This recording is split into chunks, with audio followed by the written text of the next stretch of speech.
What's going on, everybody? Welcome on into this edition of the Warchant Report. We're breaking down the Georgia Tech Florida State game coming up on Saturday, ACC Network, noon kickoff. We can get on with our days and a big Florida State victory, hopefully, coming off the bye week. Joined by Corey Clark, senior writer for Warchant.com, as well as a managing editor, Ira Schofel, the man, the myth, the legend, the MVP of everything that happens over on Warchant.com. Won't you come join us? It's only $10 for an entire year of access to Warchant.com. You get Corey's columns, Ira's 321, Michael Langston's recruiting updates, everything in between. Only for $10 for an entire year. It's incredible. Why are we doing this still, Ira? Why are we so generous?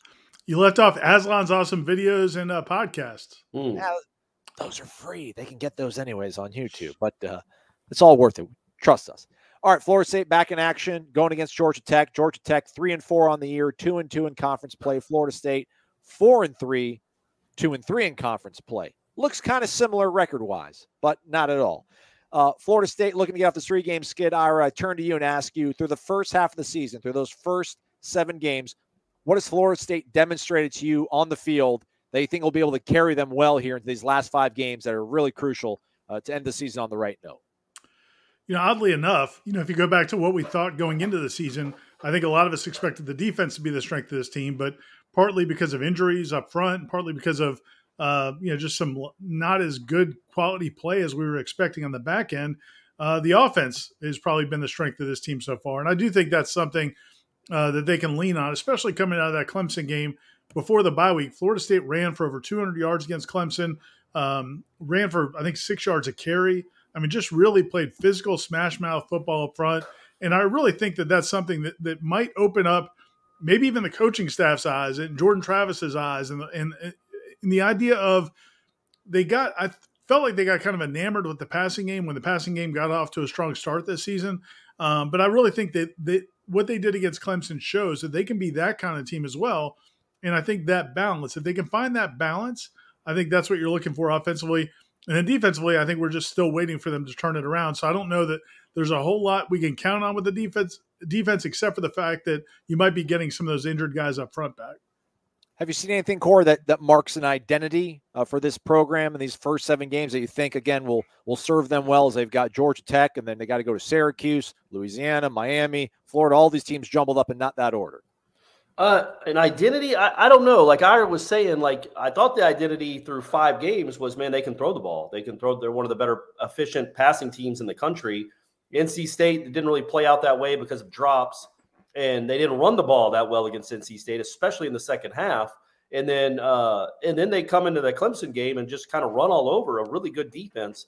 So maybe, as Ira was alluding to, that's the identity moving forward. As you were supposed to be a run-first team anyway, and I'm sure the majority of their snaps have been running plays, but a lot of their yards, most of their yards, I thought were coming through the pass. I think now maybe that flips a little bit. And Jordan Travis, I don't expect him to have a bunch of 300-yard passing games the rest of the season, but he doesn't need to. He just needs to be consistent. He needs to be accurate, and he needs to be durable would help too. But he needs to do his job in the air and then set up the running game. And also, I'd like to see him use his legs more. And I think he should be as healthy as he's been since LSU, and so that should open up the offense even more with him being healthy, running the ball. Ira, you mentioned the podcast that Corey and I do. It's called Wake Up Warchant. A lot of folks talking about how these last 5 games have to go for Florida State. Seems like there's a real stark difference between the optimism this fan base will have if Florida State can go 5-0, ideally 4-1 versus 3-2. How do these next 5 games have to unfold? Is it results-based? Is it style points? Does it have to look a certain way? Is that more important than the results? No, I think at this point we're results based. I think early in the season when we didn't know what this team could be, like we didn't know what the ceiling could be. I think at that point we kind of worried about like what games are going to look like. At this point, again, you start off 4-0, you beat LSU, you won at Louisville with your backup quarterback. I think people think this team is a good football team. We were talking to Jordan Travis after practice this week, and I asked him, do you feel like those games, the 3 losses against ranked teams where you guys were within 1 score in the fourth quarter, do you feel like that kind of gave you guys some confidence that you could play with those teams? And he was like, no, we believe we are one of those teams, and we're mad that we didn't win them. And so I think from the fan base's perspective, it's the same thing. Go win these games now. It's not good enough to be close anymore. You've proven you can play with these kinds of teams. So I really think they have to win. You'd say you have to win 4 of them, but for this season to be a successful season, yes, you have to go 4-1 or 5-0 in these last 5 games. If you go 3-2, it's not the end of the world, especially if at least one of those wins is against a rival.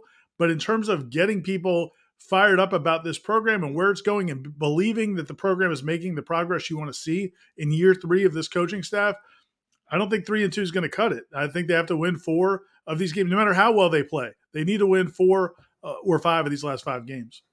I dare you to disagree with anything Ira just said, Corey. You can't. You can't. No, I would say that if you go 3-2, but one of the wins is over Florida or Miami, that's great. It also means one of the losses is to maybe Georgia Tech or Louisiana, which is not great.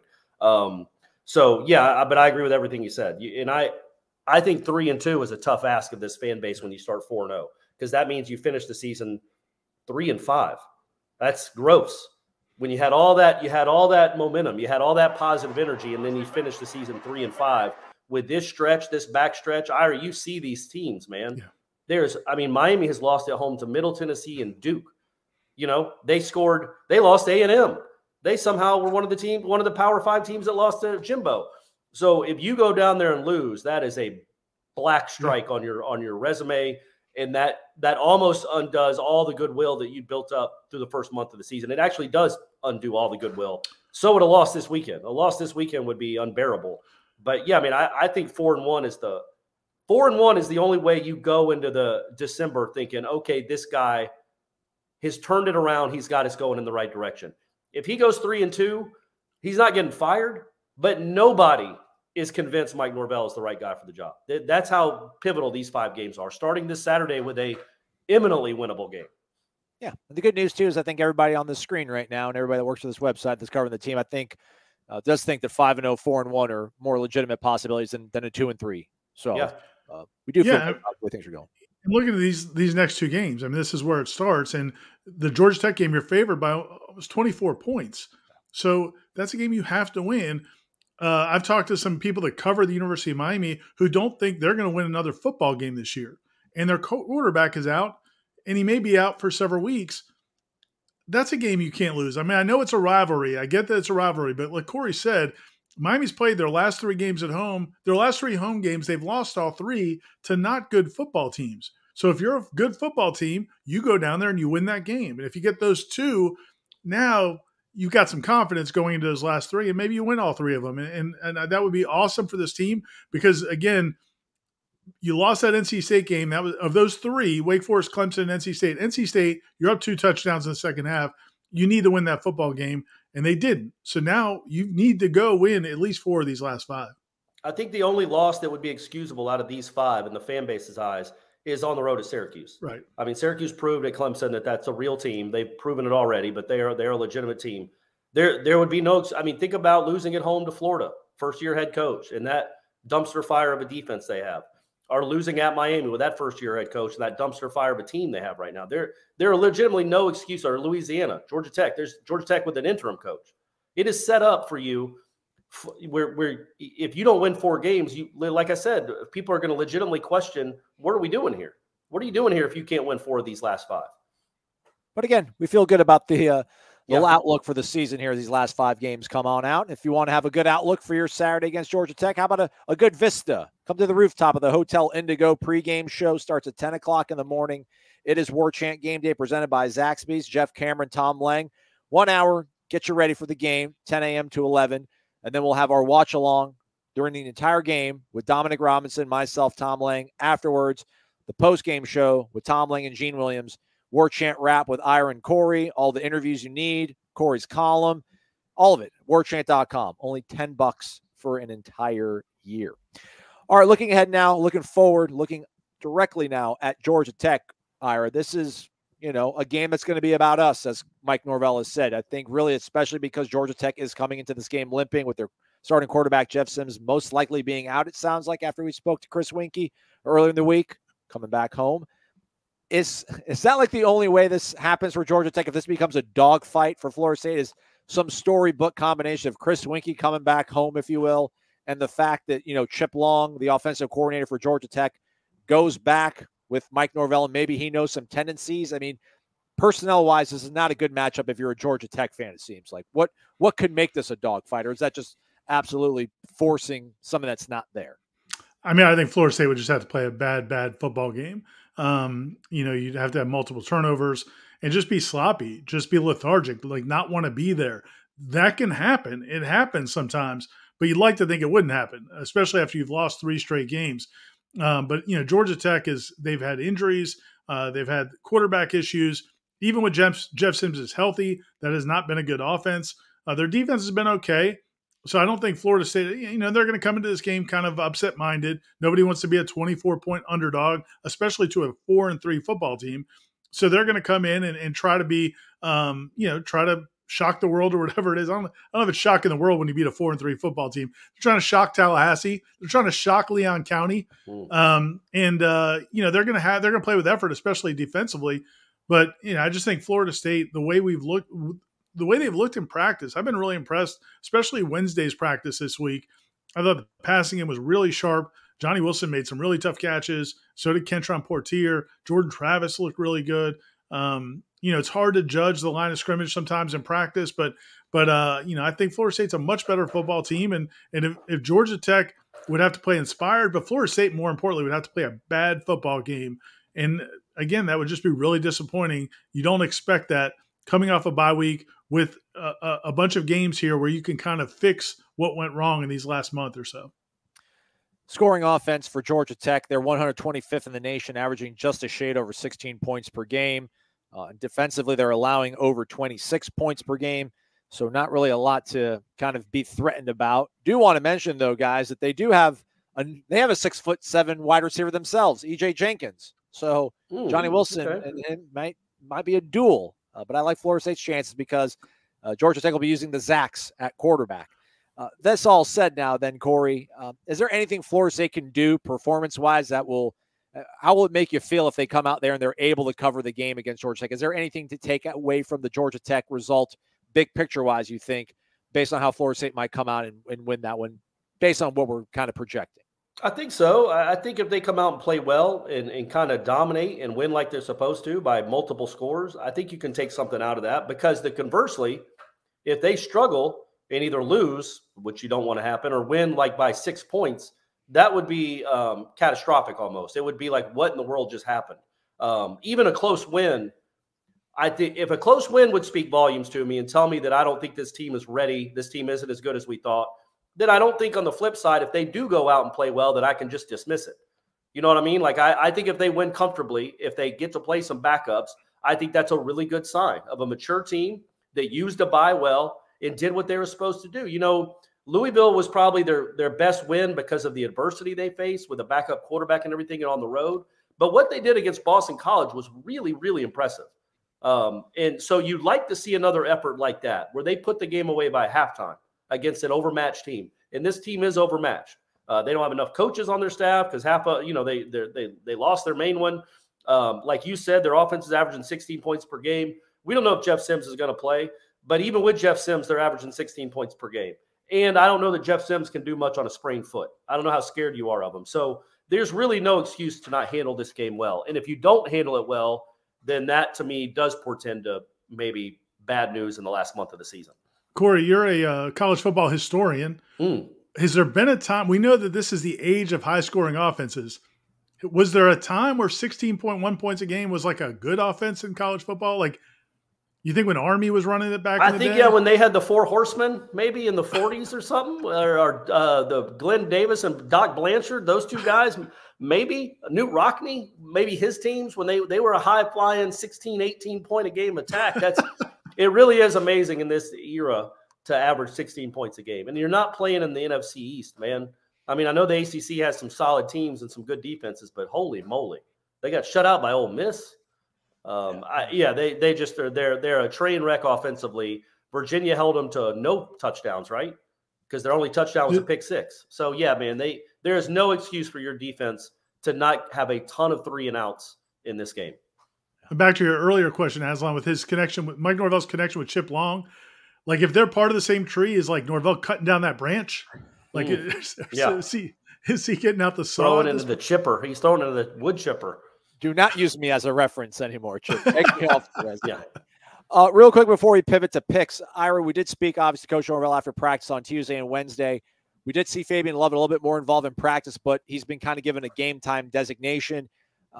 How does that affect your sort of thought on what Fabian can be? I mean, maybe not so much this week, but projecting out further into the season. I mean, did you hope that you'd get maybe a little bit more of a reaffirming assurance of his availability and status for Saturday? I think Norvell was giving the local media a bone because, if you think back to when Jared Verse came back, like we knew he was starting to work his way back, but, we couldn't report anything and Norvell hadn't really said anything. And then right before that game, ESPN reports that he's a game time decision or that he's going to be able to play some. And we were the last to know officially. And I think he was letting us know, hey, there's a good chance Fabian Lovett's going to play, still a game time decision. And so I think it's going to be like that Jared Verse situation. I think he'll probably won't start, but they'll wait for the, kind of time to get him in and get him in for some meaningful reps and then, see how he does with it. But I think from everything we've heard and seen, it seems like reintroducing him into practice, there haven't been any major setbacks at least as of the time we're recording this. So I think he'll play some. I just don't know how much. Join us all day Saturday for Warchant Game Day presented by Zaxby's. It all starts at 10 o'clock in the morning live on YouTube TV with the pregame show live atop the Hotel Indigo. Again, 10 a.m., that's Jeff Cameron and Tom Lang previewing this Georgia Tech game. And then starting at noon, once the game kicks off, myself and Dominic Robinson will launch the watch-along. And then in the second half, Tom Lang will take over. And then the post-game show were to follow 10, 15 minutes after the game. That'll be Tom Lang, Gene Williams taking your questions, phone calls live on YouTube as well. And then the Warchant wrap will be awaiting you as well after the game, all on YouTube, all free of charge. Hit the thumbs up, like, and subscribe. All thanks to our good friends over at Zaxby's of Tallahassee, a 17-year Golden Chief. You guys want to hear our picks, I'm sure. But before we get to our picks, there's a whole slew of other people at warchant.com. They're going to throw their 2 cents in. Hey guys, I'm here in front of beautiful Doak Campbell Stadium where I'm a complete shadow. So I will keep this one quick and simple and sweet for you. Definitely I'm picking the Noles this week. I'm going with Florida State 34, Georgia Tech 7. I think Yellow Jackets going to really have a hard time scoring in this game. There's a lot of questions at quarterback right now for Georgia Tech. I think they have a lot better chance to put up some more points with Jeff Sims. If he was able to create as a runner. He looks to be questionable, and even if he does play, he might be a little slowed by injury. So, I think it's going to be a really good day for the FSU defense. I think Tua Philly and Benson are really going to continue what they've been doing, and Florida State's really going to have some success running the ball. And I just see kind of an easier game for Florida State. Might even have this one put away by halftime, but I'm going to go with FSU 34, Georgia Tech 7. All right, everybody, it's going to be a good one on Saturday. Remember, 10 a.m. Hotel Indigo, Warchant Game Day presented by our friends at Zaxby's. I like the Noles offense to hit the ground running literally this weekend, often, like they did against BC. The Noles are going to use the ground game to impose their will. The quarterback shuffle at Georgia Tech has me hopeful that the defense will put up a good number. We're going to be kicking back, enjoying some good weather in Tallahassee, and post-gaming after a 42-10 win for Florida State. It's going to be a good Saturday. We'll talk to you on Warchant TV. Florida State, Georgia Tech, high noon. The Noles trying to break a 3-game losing streak, but I think they'll get it done this Saturday. I like the Noles in this one. I think Vegas might be a little overly generous to the Noles. I think they're going to win and win comfortably. Of course, Georgia Tech really struggling on offense. They may not have their starting quarterback. They're ranked 125th in scoring. It looks good for the Noles defense, especially if they can get Fabian Lovett back. It's looking pretty good for that too, but maybe not quite as bullish as Vegas is on the Noles. Give me FSU 30, Georgia Tech 13. FSU moves to 5-3 and gets ready for that big clash with the Miami Hurricanes. All right, let's see if we can make it a clean sweep here, gentlemen. Florida State hosting Georgia Tech, coming off a 3-game skid for the Noles, but they got a bye week to get right. Georgia Tech had a little bit of a mini bye because they played Thursday night against Virginia, but they lost. 24-point favorite. When you talked about being a football historian, Ira, I thought you were going to ask one of us, like, when's the last time Florida State was a 24-point favorite against a Power 5 team? I don't know that. But just how close will this margin be Saturday between Florida State and Georgia Tech? What you got, Ira? I think Vegas got it right, guys. I think Florida State's going to win this game 34-10. And 10-13 is the number I'm looking at. Really, the biggest thing I want to see in this game is Georgia Tech needs to not score them more than 10 or 13 points. I mean, again, this defense needs to start playing with some authority and forcing themselves, forcing issues, maybe get a turnover here or there. That would be crazy. Those are nice. Make something happen defensively, play a dominant game defensively like you did against Boston College.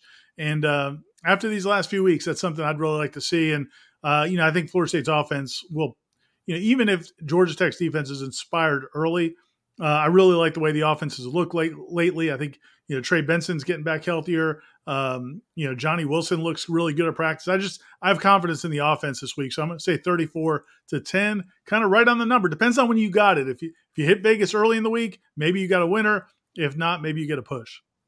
Corey, thoughts, prediction? Yeah, all the same that I just said. I'm going to say 38-13. Like we've talked about during the week on Wake Up Warchant Aslan, we need Fitzy to hit a field goal. So maybe you get a 35-13 lead. He comes in and ices the game with a field goal. But yeah, anything over, unless there's a turnover at your own 8 or a long punt return or your punter punts it over the line of scrimmage, stuff like that. There's no excuse for them to score more than 2 or 3 times. None, because they haven't done it against anyone. So except Pitt. So yeah, so that would be that's the number one goal is this defense needs to dominate, can't give up a bunch of yards, and needs to get off the field. Such a goofy college football season, right? Tennessee ekes by Pitt in overtime. Meanwhile, Georgia Tech puts the hammer down on Pitt. What's going on out there? Who knows?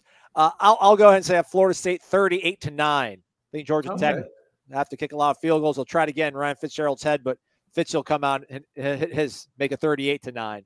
And we'll walk off into the sunset feeling good about this team and this program as they get ready to take on Miami next week, 7:30 down in South Florida. I think all 3 of us on the screen will be down there repping the brand. That is Warchant.com covering that game. Again, don't forget, join us game days all day long. Hotel Indigo and the internet, YouTube, Warchant Game Day presented by Zaxby's. And Fridays, when you're in town and you're wondering what to do the night before the game, coming out to the Corner Pocket Bar and Grill, 5:30 to 6:30 live happy hour with Jeff Cameron and Corey Clark, getting you primed for another great football weekend in Tallahassee.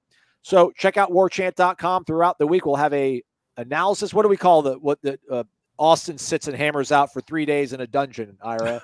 The matchup analysis piece. That'll be up on the side. One more announcement.